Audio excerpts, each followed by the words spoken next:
Voilà. Ces personnages vont vous jouer l'histoire d'Antigone. Antigone, c'est la petite maigre qui est assise là-bas et qui ne dit rien. Elle regarde droit devant elle. Elle pense.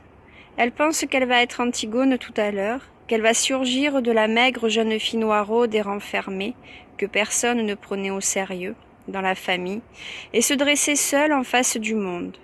Seule, en face de Créon, son oncle, qui est le roi. Elle pense qu'elle va mourir, qu'elle est jeune, et qu'elle aussi, elle aurait bien aimé vivre, mais il n'y a rien à faire. Elle s'appelle Antigone et il va falloir qu'elle joue son rôle jusqu'au bout, et depuis que ce rideau s'est levé, elle sent qu'elle s'éloigne à une vitesse vertigineuse de sa sœur Ismène, qui bavarde et rit avec un jeune homme, et de nous tous, qui sommes là bien tranquilles à la regarder, de nous qui n'avons pas à mourir ce soir. Le jeune homme avec qui parle la blonde, la belle, l'heureuse Ismène, c'est Aimon, le fils de Créon. Il est le fiancé d'Antigone. Tout le portait vers Ismène. Son goût de la danse et des jeux, son goût du bonheur et de la réussite, sa sensualité aussi. Car Ismène est bien plus belle qu'Antigone. Et puis un soir de bal où il n'avait dansé qu'avec Ismène, un soir où Ismène avait été éblouissante avec sa nouvelle robe, il a été trouvé Antigone qui rêvait dans un coin, comme en ce moment, ses bras entourant ses genoux, et il lui a demandé d'être sa femme. Personne n'a jamais compris pourquoi. Antigone a levé sans étonnement ses yeux graves sur lui, et elle lui a dit oui, avec un petit sourire triste. L'orchestre attaquait une nouvelle danse. Ismène riait aux éclats, là-bas au milieu des autres garçons, et voilà maintenant lui, il allait être le mari d'Antigone. Il ne savait pas qu'il ne devait jamais exister de mari d'Antigone sur cette terre, et que ce titre princier lui donnait seulement le droit de mourir. Cet homme robuste, aux cheveux blancs, qui médite là, près de son page, c'est Créon, c'est le roi. Il a des rides, il est fatigué. Il joue au jeu difficile de conduire les hommes. Avant, du temps d'Œdipe, quand il n'était que le premier personnage de la cour, il aimait la musique, les belles reliures, les longues flâneries chez les petits antiquaires de Thèbes. Mais Œdipe et ses fils sont morts. Il a laissé ses livres, ses objets, il a retroussé ses manches et il a pris leur place. Quelquefois, le soir, il est fatigué et il se demande s'il n'est pas vain de conduire les hommes, si cela n'est pas un office sordide qu'on doit laisser à d'autres.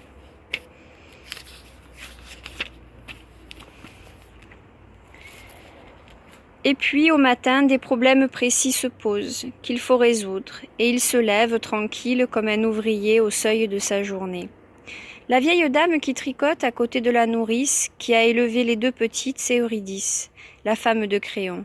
Elle tricotera pendant toute la tragédie jusqu'à ce que son tour vienne de se lever et de mourir. Elle est bonne, digne, aimante. Elle ne lui est d'aucun secours. Créon est seul, seul avec son petit page qui est trop petit et qui ne peut rien non plus pour lui. Ce garçon pâle là-bas au fond qui rêve adossé au mur, solitaire, c'est le messager. C'est lui qui viendra annoncer la mort d'Aimon tout à l'heure. C'est pour cela qu'il n'a pas envie de bavarder ni de se mêler aux autres. Il sait déjà. Enfin, les trois hommes rougeaux qui jouent aux cartes, leur chapeau sur la nuque, ce sont les gardes. Ce ne sont pas de mauvais bougres. Ils ont des femmes, des enfants et des petits ennuis comme tout le monde, mais ils vous empoigneront les accusés les plus tranquillement du monde tout à l'heure. Ils sentent l'ail, le cuir et le vin rouge, et ils sont dépourvus de toute imagination. Ce sont des auxiliaires toujours innocents et toujours satisfaits d'eux-mêmes, de la justice.